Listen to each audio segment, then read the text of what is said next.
Hello সবাইকে, আমি রিমি। আমার একটা নতুন ডেইলি ব্লগে তোমাদের অনেক ওয়েলকাম। আমি মাঝখানে হয়ে গেছিলাম প্রায় 1 মাস মতো আমি কোনো ভিডিও আপলোড করিনি, মানে ডেইলি ব্লগ আপলোড করিনি, রিলস আপলোড করেছি মনে হয়, ফটো আপলোড সেরকম করিনি। সেটা বড় কথা না, আমি বিশাল বড় ল্যাথখর, কিন্তু এখন আমি ল্যাথখরটা কাটাতে হবে, কারণ এরকম করলে তো আমি কী করে ব্লগার হবো, তাই না?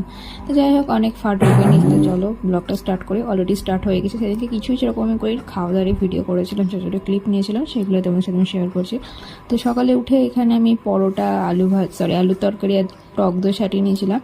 তারপরে কি করেছি জানি না, কারণ কোনো ভিডিও ক্লিপ আমি সেদিনকে নিইনি। তারপর দুপুরবেলা এখানে প্রচুর মেঘ করেছিল, তারপর মেঘ দেখে খেতে বসে পড়েছিলাম, কারণ একটু মেঘ হলে কারেন্ট চলে যাবে, এটা তো ধরা বাঁধা, জানি না কেন। তো যাই হোক, তো খেতে বসেছি, তো কারেন্ট যায়নি, সেটা আমার খুব ভালো, মানে ভাগ্য ভালো, তার জন্য কারেন্টটা যায়নি। তো খাওয়া দাওয়া কমপ্লিট হয়ে গেছে। তারপর খাওয়া দাওয়া কমপ্লিট করে যেই উঠেছি আর বৃষ্টিও শুরু হয়ে গেছে, কারেন্টও তারপর চলে গেছে।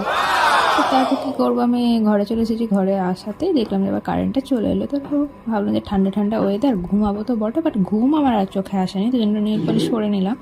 আর এই নখগুলো এখন দেখে আমার একটু মায়া হচ্ছে, কারণ নখগুলো এখন আমার হাতে আর নেই, কারণ মা কেটে দিয়েছে। জ্বর হয়েছিল মাঝে আমার, তার জন্য বলছে জ্বরের নখ রাখতে হয়, মা কেটে উড়িয়ে দিয়েছে। সেটা বড় কথা না, আমার নখ চলে আসে, নখের জায়গায় অত মন খারাপ নিয়ে থাকলে হবে না, জীবন একটাই। তো তারপর এখানে সন্ধ্যাবেলায় কী করবো সেই দুঃখ নিয়ে আমি একটু কোল্ড কফি বানিয়ে নিলাম।